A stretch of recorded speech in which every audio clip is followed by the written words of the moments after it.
Hello students, एक बार फिर स्वागत है आप सभी का आपके अपने YouTube channel smart study classes पर। तो स्टूडेंट, आप सभी को पता है कि पी ब्लॉक हमारा चल रहा है और पी ब्लॉक में भी आपको मैं ऑक्सीजन परिवार के तत्व पढ़ा रहा हूं। इससे पहले वाली जो वीडियो थी उसमें हमने आपको सल्फर डाइऑक्साइड गैस बनाने की सामान्य विधियां और प्रयोगशाला विधि पढ़ा चुके हैं। उसका डायग्राम सही सब कुछ कंप्लीट हो चुका है। भौतिक गुण भी मैं आपको कंप्लीट करा चुका हूं। आज हम पढ़ने वाले स्टूडेंट रासायनिक गुण, उपयोग और उसके परीक्षण, ठीक है। उसके साथ ही हमारा जो ऑक्सीजन परिवार स्टूडेंट वो समाप्त हो जाएगा, क्योंकि मैं आपको सल्फ्यूरिक अम्ल की वीडियोस पहले ही प्रोवाइड कर चुका हूं। ओके, तो स्टूडेंट देखो, मैंने यहाँ पर कुछ केमिकल प्रॉपर्टीज लिख रखी हैं सल्फर डाइऑक्साइड की। पहली प्रॉपर्टी स्टूडेंट क्या कहती है? ऑक्सीजन से क्रिया। इसका मतलब है जब हम सल्फर डाइऑक्साइड गैस की क्रिया ऑक्सीजन से कराते हैं तो देखो कैसे रिएक्शन होगी। सल्फर डाइऑक्साइड गैस का सूत्र क्या होता है? SO2। और ये ऑक्सीजन से क्रिया करके देखो क्या बनाएगी। समझना स्टूडेंट, देखो बैलेंस करने के लिए हम ये चीज लगाते हैं और जैसे मैं यहाँ पर रिएक्शन लिख रहा हूँ वैसे ही आपको तैयार करनी पड़ेगी। अपनी तरफ से कोई भी दिमाग मत लगाना। इसको हम इसी के साथ जोड़ देंगे तो देखो क्या बन जाएगा? 2SO3। क्या बन जाएगा? 2SO3। इसका नाम देखो, अगर संतुलित करना चाहते हो देख सकते हो, 2 3 6, 2 और 2 3 4, मतलब 6 ऑक्सीजन है। और ये इसका नाम है स्टूडेंट सल्फर ट्राई ऑक्साइड। क्या नाम है इसका? सल्फर ट्राई ऑक्साइड। और ये क्या हमारा? Sulphur dioxide. Sulphur dioxide, ठीक है। पहली रिएक्शन हमारी कंप्लीट हो चुकी है। यहां पर आप क्या लिखोगे? सल्फर डाइऑक्साइड गैस की क्रिया ऑक्सीजन से कराने पर सल्फर ट्राइऑक्साइड गैस प्राप्त होती है। सेकंड पॉइंट स्टूडेंट, क्लोरीन से क्रिया। अब सबसे पहले देखो, क्लोरीन से क्रिया करा रहे हो, किसकी करा रहे हो? सल्फर डाइऑक्साइड गैस की। किससे करा रहे हो? Cl2 के साथ, ठीक है। तो देखो क्या बनेगा स्टूडेंट, कुछ नहीं करना, बस प्लस का जो चिन्ह है ना इसको हटा दो और आपस में इनको जोड़ दो। SO2 Cl2, SO2 Cl2। इसका नाम है सल्फ्यूरिल क्लोराइड। क्या है? Sulphuryl chloride. तो याद रखना स्टूडेंट, जब हम सल्फर डाइऑक्साइड गैस की क्रिया क्लोरीन के साथ कराते हैं तो हमें सल्फ्यूरिल क्लोराइड प्राप्त होता है। इसका नाम पता ही है, इसका नाम है स्टूडेंट क्लोरीन। बहुत ही इजी रिएक्शन है। देखो इसकी रिएक्शन ज्यादा टफ नहीं है। इसके जो ऑक्सीकारक गुण हैं, अपचय गुण हैं, वो बहुत ज्यादा पूछे जाते हैं। तो इन 5 पॉइंट्स के बाद मैं आपको SO2 के ऑक्सीकारक गुण और अपचय गुण बताने वाला हूं। उनको सही तरह तैयार कर लेना, क्योंकि बोर्ड परीक्षाओं में वही पूछे जाते हैं। ओके, तीसरा पॉइंट है स्टूडेंट अम्लीय प्रकृति। देखो मैं आपको बता चुका हूं कि जो सल्फर डाइऑक्साइड गैस है ये अम्लीय प्रकृति की होती है। अगर आप इसे जल में घोलोगे तो SO2 प्लस H2O ये बनाती है H2SO3। इसका नाम है सल्फ्यूरस अम्ल। क्या नाम है इसका? सल्फ्यूरस अम्ल। तो याद रखना स्टूडेंट, इसकी जो प्रकृति होती है वो कैसी होती है? अब वो अम्लीय प्रकृति की है। मतलब सल्फर डाइऑक्साइड गैस क्या है? अम्लीय प्रकृति की गैस है। इसका नाम क्या है? वाटर। जब आप इसे जल में घोलोगे तो क्या मिलेगा? सल्फ्यूरस अम्ल, जो कि एक एसिड है, आप सभी को पता होगा। जब ये अम्ल है तो इसका मतलब ये क्षारों से क्रिया करेगी। किससे क्रिया करेगी? क्षारों से। अब देखो किस प्रकार से क्षारों से क्रिया करती है, हमको वो समझना है। सबसे पहले NaOH हमारा एक क्षार है। इसकी क्रिया किसके साथ कराओगे? सल्फर डाइऑक्साइड गैस के साथ। किसके साथ कराओगे? सल्फर डाइऑक्साइड गैस के साथ। रिएक्शन कैसे होने वाली है हमको वो समझना है। देखो स्टूडेंट समझने की कोशिश करना। यहां पर क्या है? हमारा Na है। NaOH इस SO2 से क्रिया करके सबसे पहले बनाता है सोडियम बाइसल्फाइड। क्या बनाएगा? NaHSO3। क्या बनाएगा? NaHSO3। जरा देखना कुछ रह गया क्या? Na एक है, एक लगा दिया, एक H है, H लगा दिया। ये वाला ऑक्सीजन हमारे यहां पर जुड़ चुका है तो क्या बन जाएगा? NaHSO3, जिसका नाम क्या है? Sodium bisulphide. इसका नाम क्या है? Sodium bisulphide. तो रिएक्शन बहुत ईजी है स्टूडेंट, अगर आप एक बार तैयार कर लो तो ऑटोमेटिक तैयार हो जाएंगे। इसका नाम लिख सकते हो सोडियम हाइड्रोक्साइड है, जिसको कॉस्टिक सोडा भी बोला जाता है। सोडियम हाइड्रोक्साइड, या फिर एक और नाम क्या है स्टूडेंट?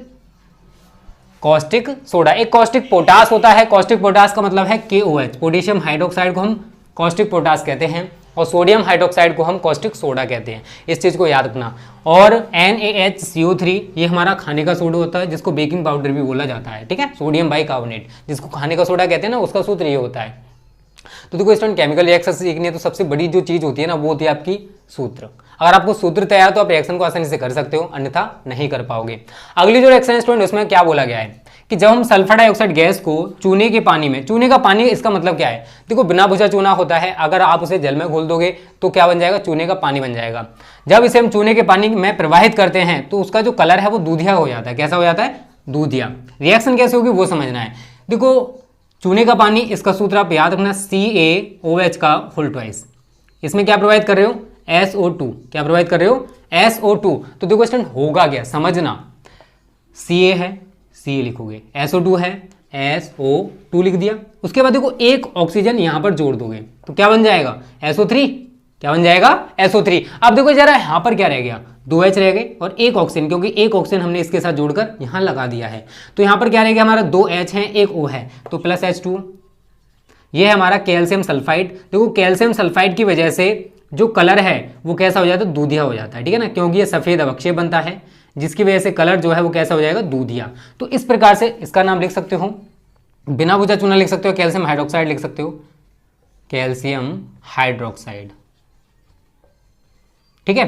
तो जब हम SO2 गैस को चूने के पानी में प्रवाहित करते हैं तो उसका जो कलर है वो दूधिया हो जाता है। क्यों हो जाता है, क्योंकि कैल्शियम सल्फाइड का सफेद अवक्षय बनता है जिसकी वजह से कलर कैसा हो जाएगा, दूधिया हो जाएगा।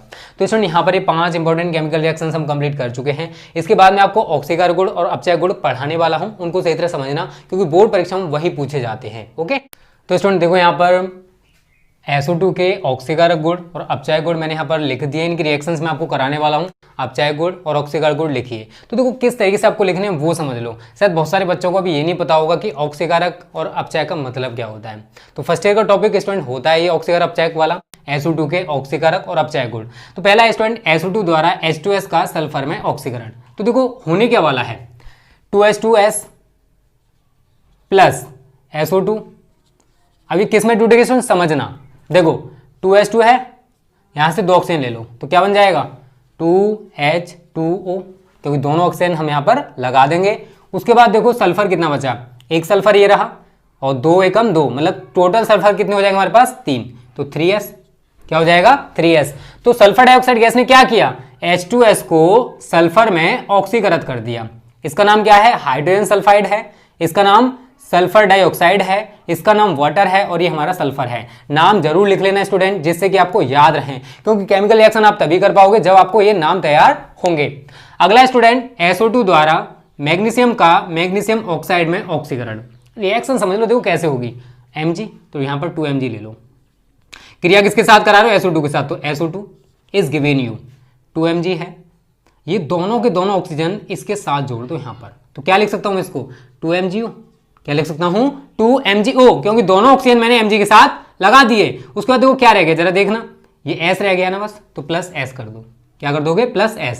तो ये स्टूडेंट हमारा मैग्नीशियम ऑक्साइड, नाम लिख लेना, ठीक है ना, मैग्नीशियम ऑक्साइड है, ये सल्फर है, ये सल्फर डाइऑक्साइड है और ये मैग्नीशियम है। सेकंड रिएक्शन भी हमारी ऑक्सीकरण गुण में कंप्लीट हो जाएगी। तीसरा स्टूडेंट सल्फर डाइऑक्साइड द्वारा Fe का FeO में ऑक्सीकरण, क्या Fe का FeO में ऑक्सीकरण, आयरन का आयरन ऑक्साइड में या फेरस ऑक्साइड बोल दो, इसमें ऑक्सीकरण कराना है। तो देखो रिएक्शन कैसे होगी, 3Fe plus SO2 is given you, देखो क्या बनेगा समझना स्टूडेंट, 3Fe में से 2 Fe ले लो, कितने Fe लोगे 2, और 2 Fe के साथ 2 ऑक्सीजन लगा दो, 2 Fe हो जाएगा। प्लस यहां पर अभी देखो एक Fe बचा हुआ है, क्योंकि हमने यहां पर केवल 2 Fe लगाए हैं, एक Fe है और एक S है, तो मैं इसको क्या लिख सकता हूं FeS, तो इसका नाम है स्टूडेंट फेरस सल्फाइड। ये क्या है, फेरस सल्फाइड है, ये हमारा फेरस ऑक्साइड है, ये हमारा सल्फर डाइऑक्साइड गैस है और ये हमारा आयरन है। तो इस तरीके से स्टूडेंट हमारे जो 3 ऑक्सीकारक गुण हैं वो कंप्लीट हो चुके हैं, इनको सही तरह तैयार कर लेना। अगर सल्फर डाइऑक्साइड गैस के ऑक्सीकारक गुण पूछे जाते हैं तो आपको यही लिखने हैं। तो स्टूडेंट मैं आपको टोटली रिएक्शंस कराने की कोशिश कर रहा हूं जो कि बोर्ड परीक्षा में पूछी जाती हैं।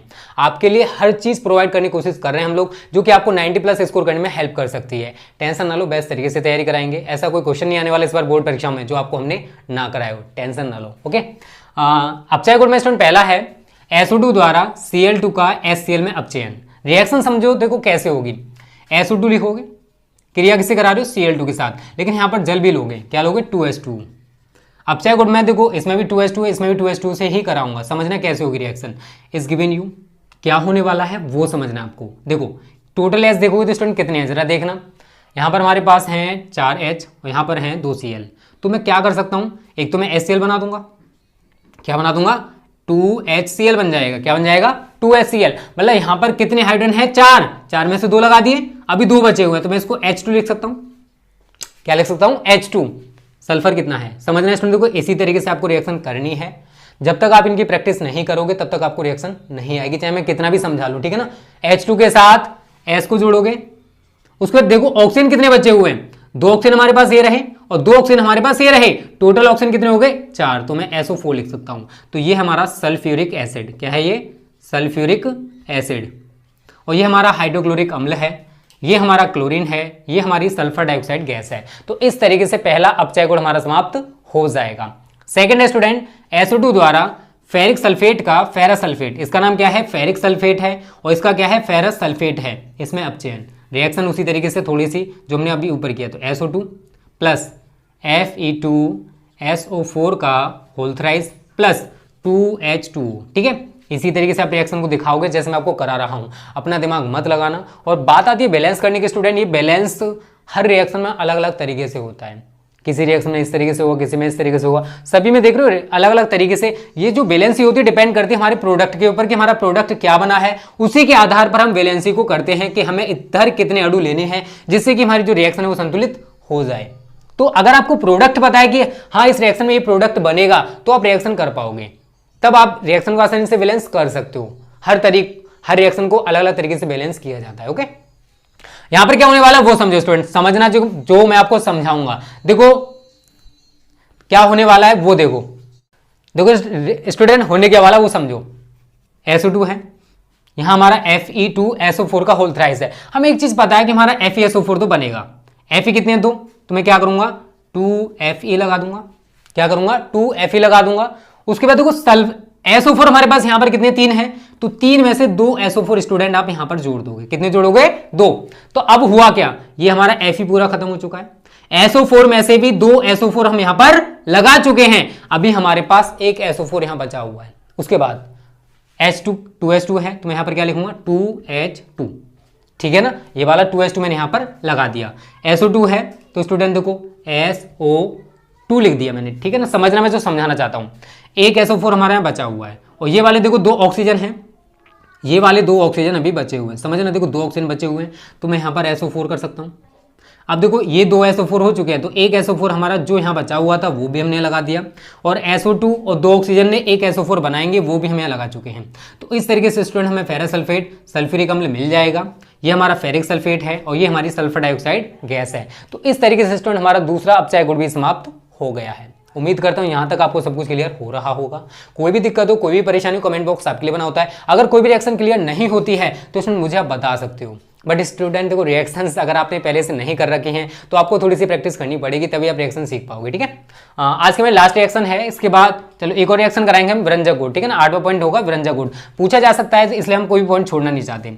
ये हमारा लेड डाइऑक्साइड और ये है लेड सल्फेट, तो PbO2 लिखोगे, SO2 से क्रिया कराओगे, क्या बनेगा PbSO4, Pb इस O2 को यहाँ पे लगा दो SO4, तो ये हमारा लेड सल्फेट, ये क्या है लेड सल्फेट, ये हमारा लेड डाइऑक्साइड, क्या है ये लेड डाइऑक्साइड।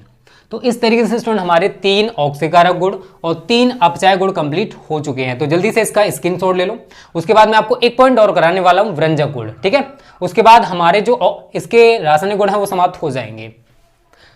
और वीडियो पसंद आ रही है तो लाइक और शेयर करने में कंजूसी मत किया करो। आप सभी के साथ हम बहुत मेहनत करते हैं स्टूडेंट, तो आप भी इतना तो कर ही सकते हो यार, ठीक है। चलो विरंजक गुण, देखो विरंजन का मतलब शायद सभी को पता होगा, रंगीन जो पदार्थ होते हैं ना उनके रंग उड़ाना। तो ये क्या करता है ऑक्सीकारक गुण की वजह से, यहां पर लिखोगे 9वां पॉइंट हमारा ये विरंजक गुण, विरंजक गुण। तो रंगीन पदार्थ है, अगर उसमें हम SO2 गैस प्रवाहित करेंगे तो ये क्या कर देगा उनको रंगहीन बना देता है, क्या कर देता है इनको रंगहीन, मतलब उनके कलर उड़ा देता है, ठीक है। तो इस चीज को भी आप याद रखोगे, यही कहलाता है इसका विरंजक गुण। अब इसके देखो कुछ उपयोग भी जान लो स्टूडेंट, इसका उपयोग हम लोग कहाँ कहाँ करते हैं। नंबर 1 ऑक्सीकारक के रूप में, ऑक्सीकारक के रूप में। नंबर 2 अपचायक के रूप में, लिख लेना जो बोल रहा हूं, ठीक है ना। नंबर 3 विरंजक के रूप में, ठीक है। और नंबर 4 अब देखो इसका हम सल्फ्यूरिक अम्ल बनाने में भी यूज करते हैं। तो सल्फ्यूरिक अम्ल बनाने में बहुत सारे यूज है स्टूडेंट, जो कि मैंने यहाँ पर कुछ इंपॉर्टेंट लिख दिए, उनको तैयार कर लेना। बात करें परीक्षण की, तो देखो स्टूडेंट सल्फर डाइऑक्साइड गैस क्या करती है, चूने के पानी को दूधिया कर देती है। तो ये हमारा पहला परीक्षण हो जाएगा, यहाँ पर आप लिख सकते हो। सेकंड पॉइंट क्या होता है कि जो सल्फर डाइऑक्साइड गैस है ना, ये क्या करती है जल में अगर भीगा हुआ नीला लिटमस पेपर है तो उसको लाल कर देगी। क्यों कर देगी? क्योंकि इसकी जो प्रकृति है वो एसिडिक नेचर होता है, और जितने भी अम्ल होते हैं आप सभी को पता होगा कि वो नीले लिटमस पेपर को लाल कर देते हैं। तो ये भी ऐसा ही करती है, अगर कोई जल में भीगा हुआ नीला लिटमस पेपर है तो ये उसको लाल कर देगी। तो स्टूडेंट उसके इसी के साथ हमारा जो SO2 है पूरा कंप्लीट हो चुका है।